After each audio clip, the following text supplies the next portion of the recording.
pusi mone te pam anggo cinta.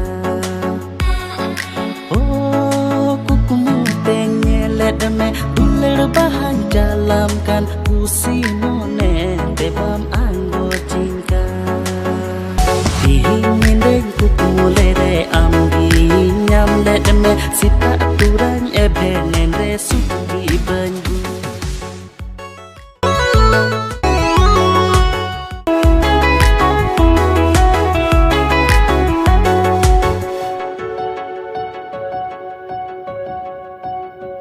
Bagan tala duler am dominam du murlika indon acur bana.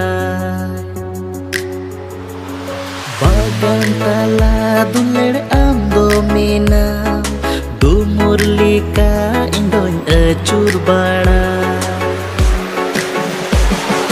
Gule baharu ama hai bagan tala re mulut mulut em landa